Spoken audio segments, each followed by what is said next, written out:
buenas tardes por la hora que entramos. Se debe a que cedimos un poquito de tiempo al padre Arellano y a Leti Riestre en el programa anterior para que también invitaran a un retiro de Jaime María que ya está por darse el próximo domingo. Pero ya está usted en su programa La Fuerza está en la Palabra, en nuestra emisión 212, que hemos titulado Conviértanse, Juan el Bautista, Anahuén. ¿Y qué es esto de Anahuén? Bueno, pues es una palabra, un término que quizá usted ya lo conozca, pero vamos a ahondar, vamos a ver el Evangelio pues en esta perspectiva de los Anahuén, que son los pobres de Dios, el resto de Israel. Y que, bueno, pues a lo largo de la historia de Israel, pues se viene dando este resto de Israel, aquellos que son fieles al Señor, a Yahvé, y que es este resto precisamente que nunca va a terminar en el pueblo de Israel. Y comenzamos rápidamente saludando a todos los países. Bueno, pero antes quiero introducir aquí a mi amiga Vero Sarro. Muchas gracias, Vero, buenos días. ¿Qué tal? Muy buenos días, Jorge. Pues sí, las prisas de repente nos están aquí comiendo el tiempo, pero muy buenos días a ustedes, amigos. Buenos días, Beto, que también ya estaba aquí apresurándonos. Sí. Pero muchas gracias a todos, de veras que pues vamos a ver ahorita qué nos dice nuestro amigo Jorge, que está muy entusiasmado con este tema del Anahuén.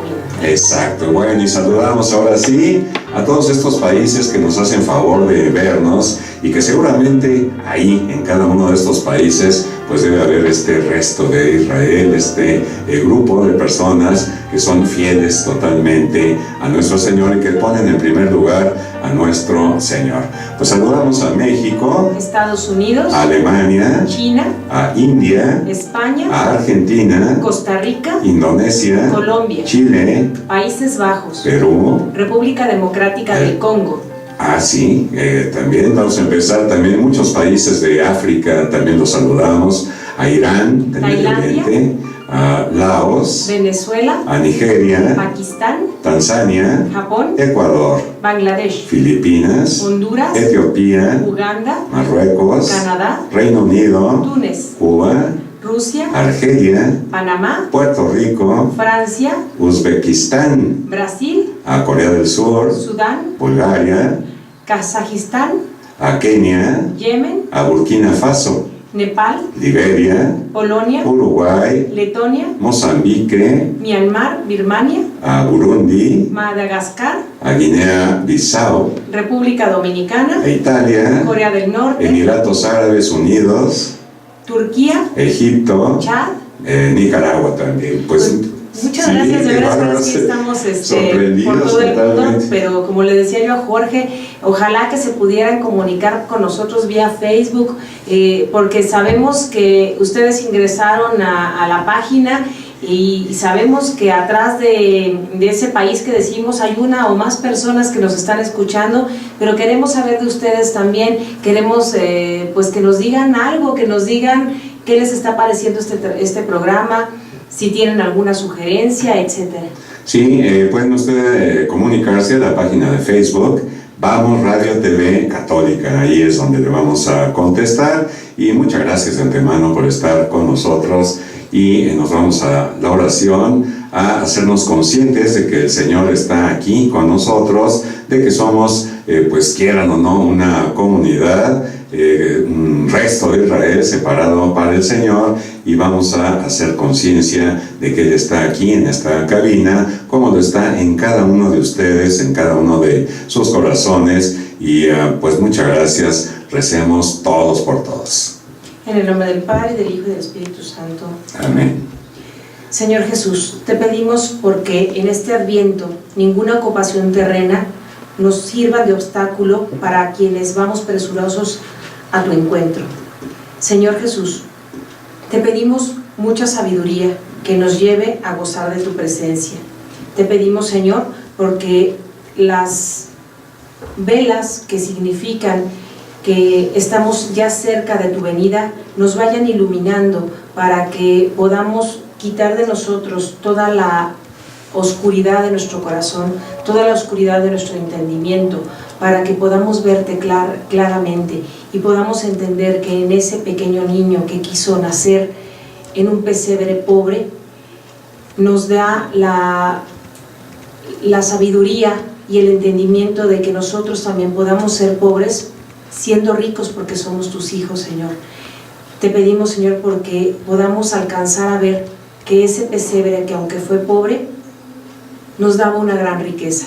Te damos gracias, Señor, por todas las personas que son estas personas Anahuín, porque nos enseñan a ver la grandeza tuya, nos enseñan a ver que la riqueza, el poder, no es lo importante, sino tenerte a ti dentro del corazón. ¿Cuántas personas, Señor, conocemos que son felices realmente porque te tienen a ti y no tienen riqueza material, pero sin embargo son felices? También te quiero pedir por todas las personas que sí tienen riqueza material, pero dentro de su corazón tienen una pobreza que no es una pobreza tuya, sino una miseria por no conocerte.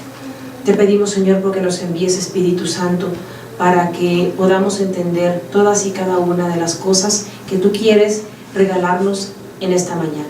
Bendito y alabado seas. Bendito y alabado seas, Señor. Muchísimas gracias por permitirnos estar cerca de ti a través de tu palabra y estar cerca de ti también a través del sacramento de la Eucaristía. Y nos vamos al Evangelio, porque la fuerza está en la palabra, que corresponde a Mateo capítulo 3, versículos del 1 al 12.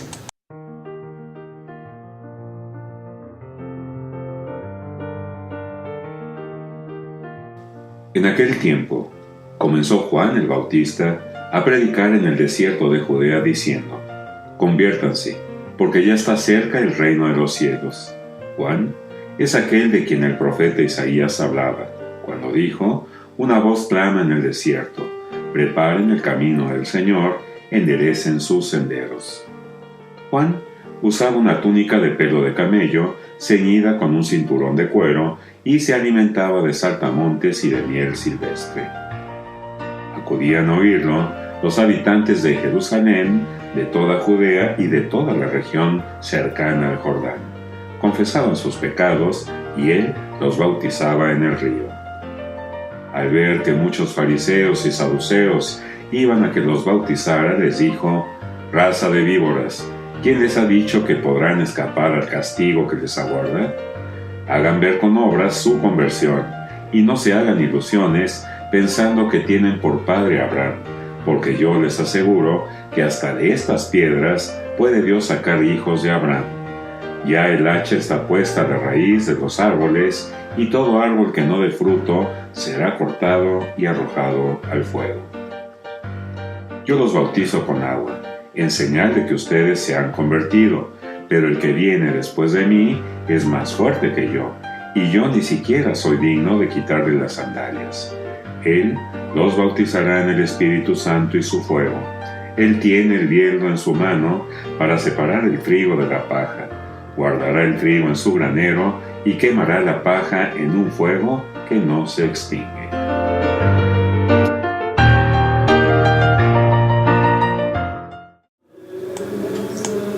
Pues gloria a ti, Señor Jesús, bendito seas. Y miren, les voy a presentar, a ver si lo pueden ver ahí en las cámaras, de repente se los enseño.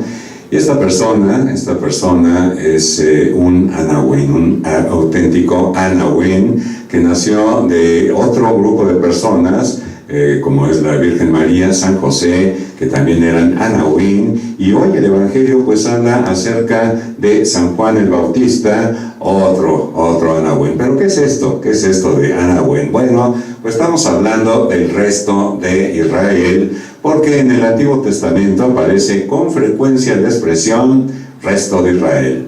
Tiene diversos significados a lo largo de la historia de la salvación. Por ejemplo, al principio se refirió a un grupo que había sobrevivido a una calamidad.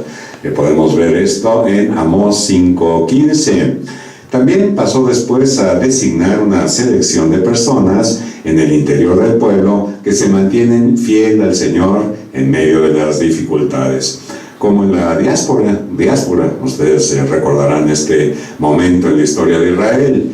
y también significó una porción del pueblo heredera y depositaria de las promesas de Yahvé. Así que el resto de Israel, en medio de las persecuciones y tentativas de exterminio que pues durante muchos momentos en la historia ha sufrido, Israel tenía conciencia de que el pueblo nunca desaparecería del todo, siempre quedaría un pequeño resto, un futuro.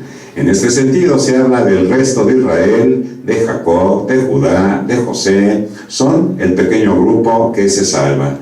Después de la tragedia, claro, San Pablo aplica el término a los que siguen a Jesucristo. Puede usted consultar Romanos 11, del 1 al 5, capítulo 9 también, del 27 al 29, y que fundamentan la esperanza de que todo el pueblo israelita se salvará.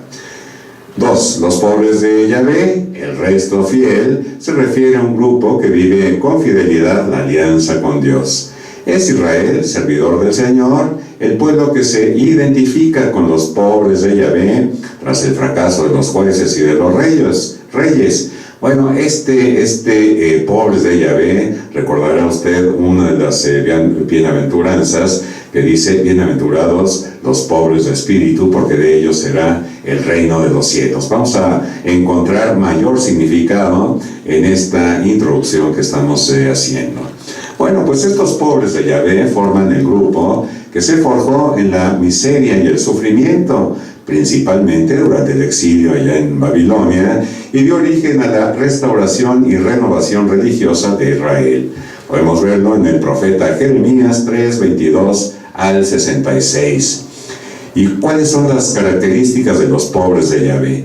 Esto es importante, queridos amigos, estas características, porque nos acercan a la personalidad de Jesús, en que Él no vino a corregir a los profetas ni a cambiar la ley, sino que lo vino a perfeccionar, a darle perfección, y Él era uno de estos Anahuim, donde corregía, recuerden ustedes, por ejemplo, esa ley del Shabbat, en donde pues no podían trabajar, no podían hacer nada los judíos para santificar el día del Señor, según ellos, el día que descansó el Señor. Pero Jesús usaba ese día como a propósito para curar a los enfermos y les decía: a ver, demuéstrenme que no se puede hacer el bien en sábado.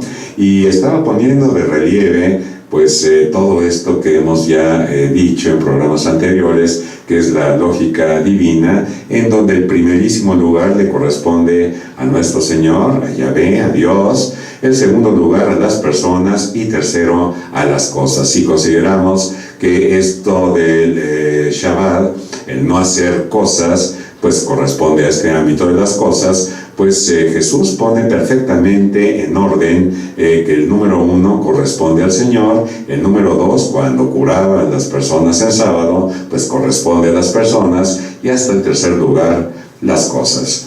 ¿Y qué características tenían estos pobres de Yahvé?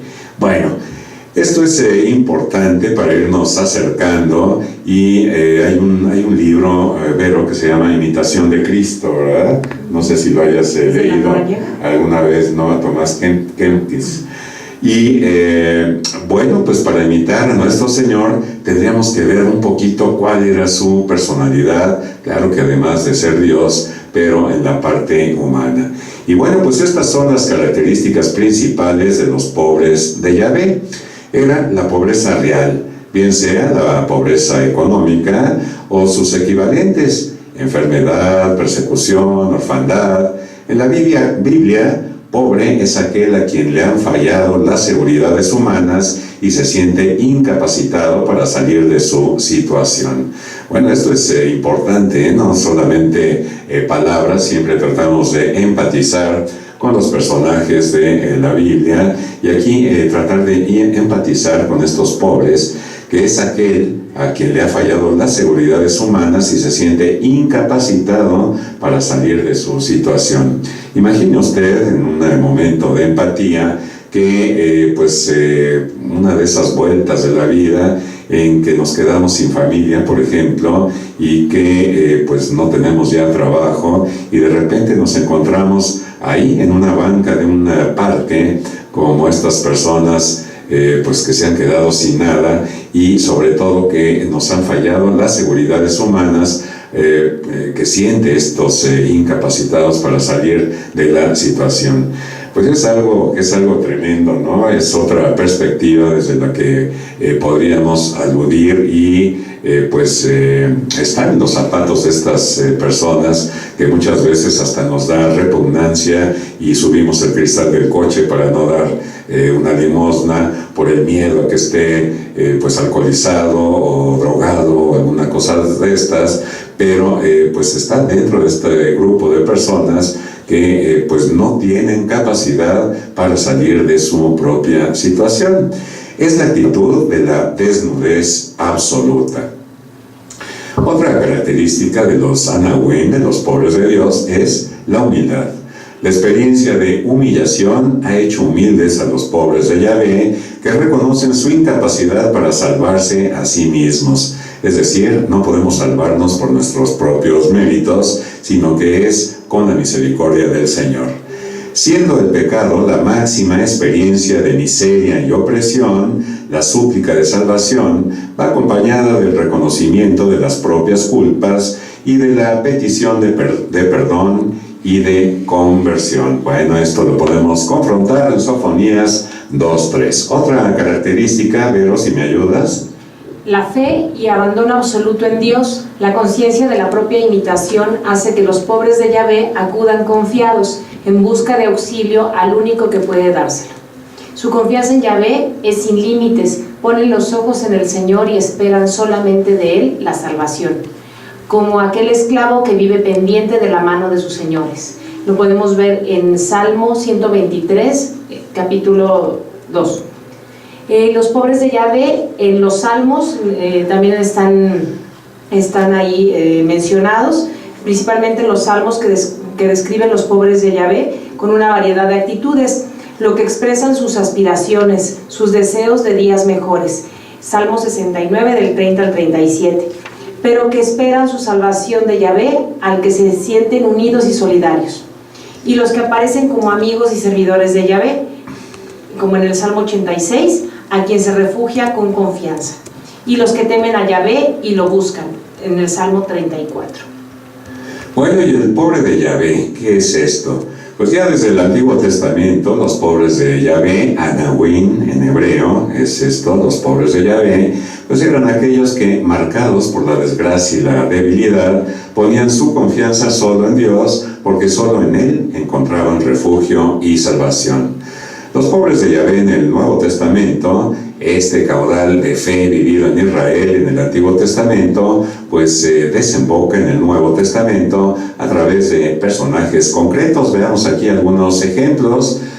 Zacarías e Isabel, que eran irreprochables ante Dios y seguían escrupulosamente todos los mandamientos y preceptos del Señor. Esto lo vemos en Lucas, capítulo 1, versículos 5 al 6. ¿Quién más, Vero? Simeón, un hombre justo y piadoso que esperaba el consuelo de Israel. Recordemos que Simeón es el que está ahí esperando en la puerta cuando ellos llegan a presentar al niño.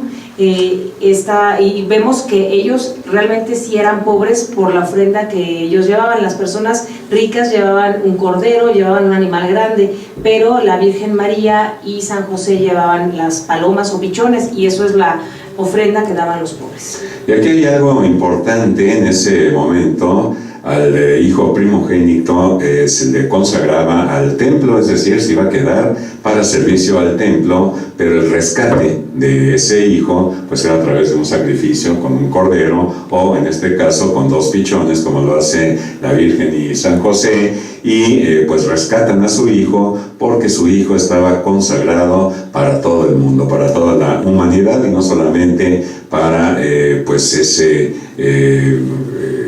templo, ¿no?, que existía ahí. Bueno, pues el hombre Simeón dice aquí que era el hombre justo y piadoso, y hombre justo, recordemos ahí en la Biblia, que quiere decir santo, ¿no? Justo es el hombre santo. Así que Simeón era el hombre santo, y si no mal recuerdo, Vero también le había pedido a Dios que no se muriera hasta ver al Mesías, ¿verdad? Y una vez que lo ve ahí chiquito, dice, ahora sí ya puede descansar mi alma, porque he visto al Mesías, al Cristo de Dios vivo. Y bueno, pues todos estos hombres esperaban el consuelo de Israel, y el Espíritu Santo estaba en él. Lo vemos, Lucas 2:25. Y también ahí muy cerquita en estos textos estaba otra profetisa, que se trata de ¿quién? De Ana, que no se apartaba del templo, dando culto al Señor día y noche con ayunos y oraciones. Lo vemos igual en Lucas 7:28. Y ellos esperaron con fe la venida del Mesías Salvador y llegaron a verlo y a tocarlo. Llegaron a palpar realmente que ahí estaba ya la salvación. Exacto, y estamos llegando al personaje de hoy, el personaje que menciona el texto evangélico para el segundo domingo de Adviento, que es San Juan, Juan el Bautista, de quien el mismo Jesús afirma que no hay entre los hombres nadie mayor que Juan, y agrega también, pero el más pequeño en el reino de los cielos es mayor que Juan, ¿no? Bueno, y esto lo pueden ver ustedes en Lucas 7:28. Bueno, pues todos ellos esperaron con fe la venida del Mesías, el Salvador, y llegaron a verlo y a tocarlo, como decíamos anteriormente. Y bueno, pues aquí hay otro personaje importantísimo, mi querida Vero. Pues María, que precisamente, pobre de Yahvé, pertenece a este grupo de creyentes. Ella es la verdadera israelita y pobre de Yahvé, que especialmente ejemplifica la espera de los anahuim y manifiesta su deseo de colocar su vida toda bajo la voluntad de Dios. Recordemos aquella frase que ella dice: yo soy la esclava del Señor. Exacto. Bueno, y en su oración del Magnificat sintetiza y hace suyos los anhelos y aspiraciones de los pobres de Yahvé. El saludo del ángel declara ante el mundo la riqueza espiritual con que ha sido agraciada la doncella de Nazaret. Dios te salve María, llena de gracia. Lucas 2:28. Y bueno, pues vamos ya al texto bíblico. Ya nos queda muy poquito tiempo, pero estos son los anahuim, los pobres de Dios, el resto de Israel. Y bueno, pues vamos a este texto bíblico, viendo los primeros capítulos, los primeros versículos del 1 al 3 del capítulo 3. Porque por aquellos días aparece Juan el Bautista, comienza diciendo el Evangelio, proclamando en el desierto de Judea. En el versículo 2, convertidos porque ha llegado el reino de los cielos. Y el 3, este es aquel de quien habla el profeta Isaías cuando dice: voz del que clama en el desierto, preparad el camino del Señor, enderezad sus sendas. Bueno, pues vino Juan el Bautista, versículo 1. Solo Mateo y Lucas comienzan sus evangelios con el nacimiento de Jesús, pero los 4 evangelios presentan el misterio de Jesús con un relato de San Juan el Bautista en Marcos 1, del 1 al 11, Lucas 3, del 1 al 22, Juan 1, 6, 9.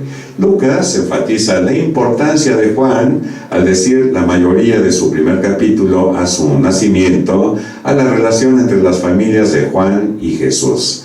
Más adelante Jesús dirá a Juan: de cierto os digo, que no se levantó entre los que nacen de mujer otro mayor que Juan el Bautista. Mateo 11:11. Y Juan aparece aquellos días. ¿A qué se refiere esto? Fíjate que, pues entrando en lo que es la lectura, cada una de las personas que estamos aquí en este mundo, pues no estamos de adorno, estamos con una misión especial para cada una de las personas, que Dios nos ha elegido para hacer algo que Él quiere para beneficio de todos los demás y para darle gloria a Él. Esa es nuestra vocación. Y Juan tenía esa vocación impresionante de dar a conocer realmente al Salvador, de prepararle ese camino para que Él llegara. ¿Y quién es el Salvador? Pues Cristo Jesús. Y nosotros vemos en algunos textos donde Jesús se va al desierto. Aquí, en donde empieza su predicación, empieza Juan en el desierto. Está por aquellos días en el desierto. Eso quiere decir que Él se ha apartado. Él ha hecho oración y ha ha estado en ese desierto, primeramente viéndose a sí mismo para poder hacer esa vocación tan grande que él tenía.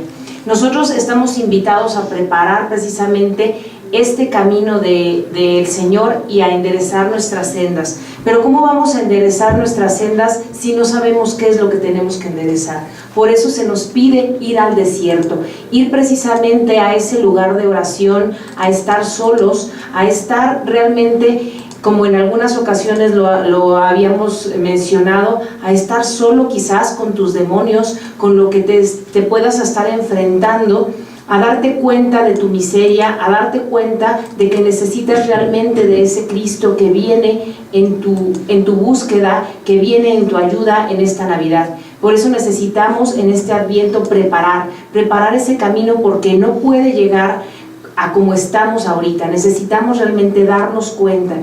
Y este ejemplo de Juan, precisamente, de que está en el desierto, y está en el desierto de una manera pobre y de una manera humilde, porque inclusive aquí San Mateo nos relata cómo Juan no está vestido de opulencia. Sin embargo, más adelante vemos que él puede hablar con el rey, y bueno, que esto también le lleva más adelante al término de su vida terrenal. Pero porque es un personaje importante, porque es un personaje que ha creado y empieza a crear en este momento un cambio de vida, un cambio de existencia para todos los demás, porque él ve que es importante, aparte de llevar a cabo su vocación, él ve que es importante ese cambio de corazón. Por eso él empieza a dar un bautismo que es diferente al que viene a dar Jesucristo, pero que da preámbulo para esa salvación eterna. Sí, recordemos que San Juan Bautista pues era primo de Jesús, primo mayor por 6 meses, y pues había pasado mucho tiempo, había transcurrido entre la infancia de Juan y la de Jesús, y que pues no sabemos, pero que seguramente no se habían visto. Y viene aquí esta inauguración del el ministerio de San Juan en Mateo 3, y la frase en aquellos días pues sugiere que ha llegado el momento de Kairos. Esto me fascina también, este momento de Kairos, el momento de Dios, que no es un momento cronológico. Y bueno, uno de estos momentos que para siempre cambia el rumbo de nuestra historia y nuestras vidas. Y lo que decía Vero en el versículo 1, dice: en el desierto de Judea. Es la región que está al este de Jerusalén y al oeste del Mar Muerto, y es un terreno árido, rocoso, que disuade cualquier habitación humana.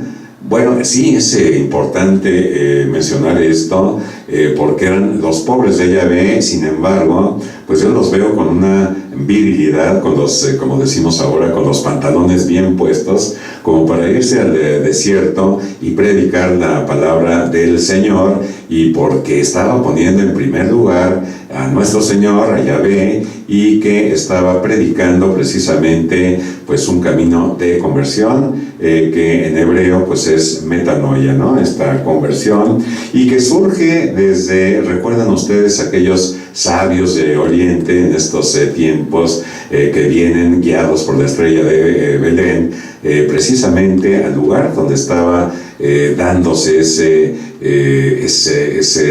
milagro de que Dios se estaba haciendo hombre ahí en ese pesebre. Y bueno, vienen a adorarlo y vienen a ofrecerle ahí regalos muy significativos que después veremos en otra ocasión. Pero ¿quiénes los que venían a adorar al Señor? Bueno, pues fueron estos sabios de Oriente que habían adoptado todas estas características también, aunque eran de otros lugares, de los Anahuín, poniendo a nuestro Señor en primer lugar.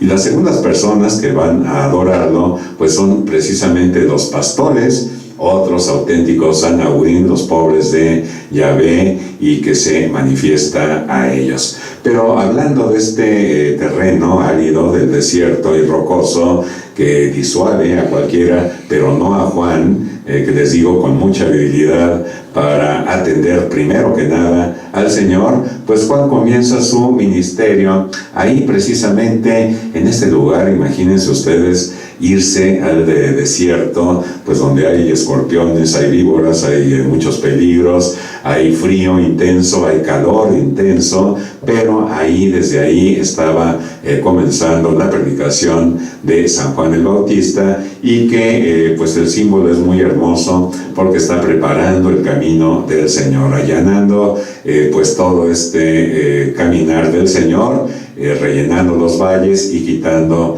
pues lo que le impedía pasar. Bueno, y esto es lo que hacían las ciudades cuando iba a pasar un rey, y es pues exactamente el símbolo, y ya desde entonces se le reconoce como rey, pero un rey diferente, un Mesías, pues un Mesías de sabiduría, de humildad, no un Mesías pues guerrero, ¿verdad?, como casi todos lo esperaban.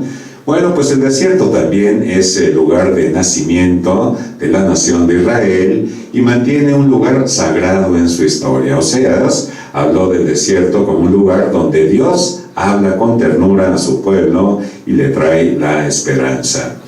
Arrepentidos, griego, aquí está, metanoiet, o de metanoeo, que el reino de los cielos se ha acercado. Es decir, conviértanse, que el reino de los cielos se ha acercado. Y bueno, estaba haciendo referencia a estos magos de Oriente, ya me fui por otro camino, pero precisamente a esto del camino, cuando van a preguntarle al rey Herodes por dónde estaba esa estrella, dónde es que iba a nacer este rey de los judíos. Y bueno, pues les dice, cuando regresen, me vienen a decir a mí para ir yo también a adorarlo. Pero estos, los magos, los reyes magos, que son los sabios de Oriente, reciben otra indicación: vayan por otro camino. Y bueno, pues es exactamente este es el significado de conversión. Todo aquel que llega con el Señor para adorarlo, pues ya no puede regresar por el mismo camino, sino que ya es un camino de conversión y hay que regresar por otro lado. Bueno, pues esto es lo que sucede con aquellos magos, pero vamos a continuar ya unos minutitos más analizando este evangelio. Pues no había un profeta en Israel por 400 años, esto es de lo que se dolía el pueblo de Israel, y la gente estaba ansiosa de escuchar a un profeta. Juan está el profeta y le pide a la gente que se arrepienta y que se prepare para la llegada del reino, lo que nos decía el texto evangélico el domingo pasado, que no se duerman, velen y estén preparados para el día del Señor. Esto está en Isaías 13:6. Bueno, y la altivez del hombre será abatida y la soberbia de los hombres será humillada, y solo Yahvé será ensalzado en aquel día. Lo vemos en Isaías 2:17. Bueno, pues ahí tienen respecto a Juan y respecto al desierto, pues todas estas personas. Ahora veamos respecto a su vestimenta, cuál será el símbolo, porque dice la Escritura que vestía piel de camello, ceñido con un cinturón de cuero, y se alimentaba de saltamontes y de miel, ¿verdad? De miel silvestre, ni siquiera la cultivaba, era miel silvestre. ¿Qué significado podemos encontrar en esta vestimenta de Juan? Pues podemos encontrar una gran humildad, una gran sencillez, donde él también después habla de las sandalias, que dice que no es digno de quitarle las sandalias al que va a venir. Recordemos que las sandalias hablan de ser hijo, de lo que es recordemos aquella parábola del hijo pródigo, cuando le dice, póngale unas sandalias en los pies porque es digno hijo. Entonces él no es capaz de quitarle precisamente su lugar a él. Él tiene su lugar como mensajero y como el que prepara el camino, pero él no se cree con el derecho, ni lo hace jamás, de quitarle la dignidad de hijo, precisamente. Entonces dice, no soy digno de desatarle las sandalias. porque el que viene realmente es el Hijo de Dios. Entonces habla también pues de su sencillez, de cómo Él prepara ese camino del Señor, pero de una manera no ostentosa sino sencilla, como decimos, en el desierto, pero con una voz potente. Así es, y bueno, preparad el camino del Señor, versículo 3. Mateo cita a Isaías 43, un versículo que es citado en los 4 evangelios, por ejemplo Marcos 1:2, Lucas 3:4, Juan 1:23, y en su contexto original hablaba de preparar el camino para que el pueblo israelita regresara del exilio a su tierra natal. Constituía una visión alegre de un viaje bendecido y facilitado por Dios a través de un desierto que de otra manera sería mortal. Mateo nos dice que aunque la profecía de Isaías señalaba ese viaje histórico, su cumplimiento final solo toma lugar a medida que Juan prepara el camino para Jesús. Ahí en el versículo 3, pidiendo que la gente se arrepienta y bautizando a aquellos que confiesen sus pecados. El exilio anterior y el regreso a Israel tenía el propósito de redimir a Israel de su pecado. Bueno, pues esto de redimir, confesar los pecados, también nos habla, Vero, de una época propicia de espera, de penitencia, y que pues sería muy bueno aprovechar para confesarnos, ¿verdad? Y para redimir nuestros pecados a través del sacramento de la confesión y después con la comunión.